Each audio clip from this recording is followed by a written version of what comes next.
Sarcoid is also known as sarcoidosis, and it is a multi-organ disease characterized by chronic inflammation with well-formed non-caseating granulomas. Granulomas are discrete collections of macrophages, epithelioid cells, and giant cells. And here is an example of a well-formed sarcoid granuloma that is non-caseating in a lymph node. You can see the giant cell in the middle of the picture. The cause of sarcoid is unknown, but it is likely to be a combination of genetic and environmental factors with an abnormal immune response causing granulomas to form, and it is more frequent in the black population than the white, and rare in Chinese and Southeast Asians, and it is more frequent in females than males, and the age at which it tends to occur is between 25 and 40 years. Sarcoid can arise almost anywhere, but the most frequent location is the lungs. This affects about 90% of patients with sarcoid, and it also affects the lymph nodes in around 90% of patients. Less frequently, sarcoid involves the skin, eyes, CNS, heart, liver, and joints. And although sarcoid occurs in the liver in around 50 to 80% of patients, it does not usually cause symptoms. These crusted reddish spots are an example of cutaneous sarcoid, and this is a section of lung showing the delicate alveoli, but between them are well-formed granulomas that are non-caseating, and this is sarcoid. Of course, the differential diagnosis here would be TB, but in TB you would find caseation. Sarcoid may present with many symptoms. General symptoms include lethargy, fever, weight loss, enlarged lymph nodes, and joint pain. But more specific symptoms depend on which organs sarcoid is active in. So if it affects the lungs, then there will be symptoms such as shortness of breath, dry cough, and chest pain. In the skin, sarcoid may cause a rash, sores, and change in colour, either darker or lighter. Sarcoid in the eyes can result in no symptoms or dry and red eyes with blurred vision, pain, and sensitivity to light.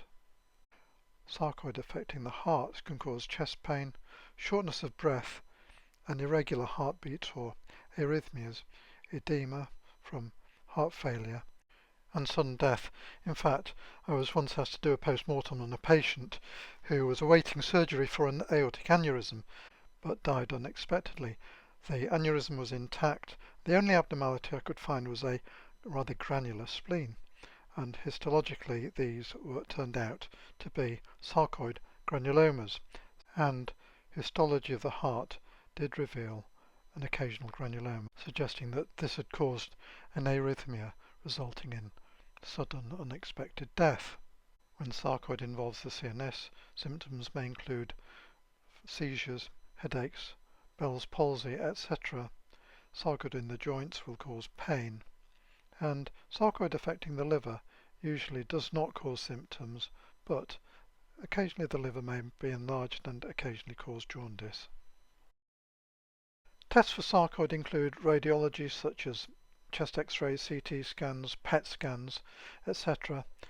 A more definitive diagnostic test is a biopsy to demonstrate the presence of non-caseating, well-formed granulomas. Back in the olden days, there was a test called the Kvime test that used to be carried out, where a piece of spleen from a patient with sarcoid was mushed up and added to saline and then injected into the skin of the patient in question, and if a lump containing granulomas occurred within a few weeks on biopsy, this was confirmed to be sarcoid.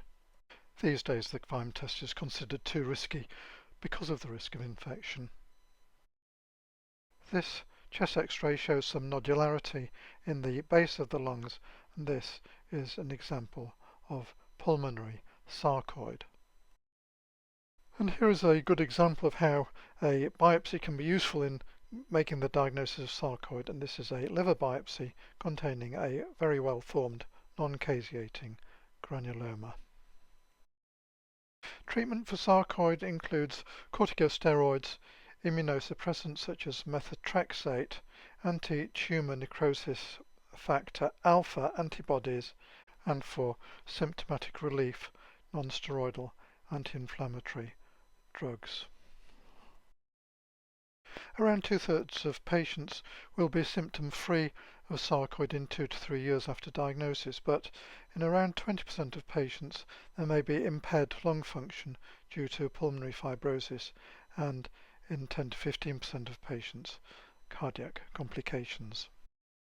Finally, here is an example of the long-term complication of sarcoid in the lungs, and this is honeycomb lung due to pulmonary fibrosis as a result of sarcoid.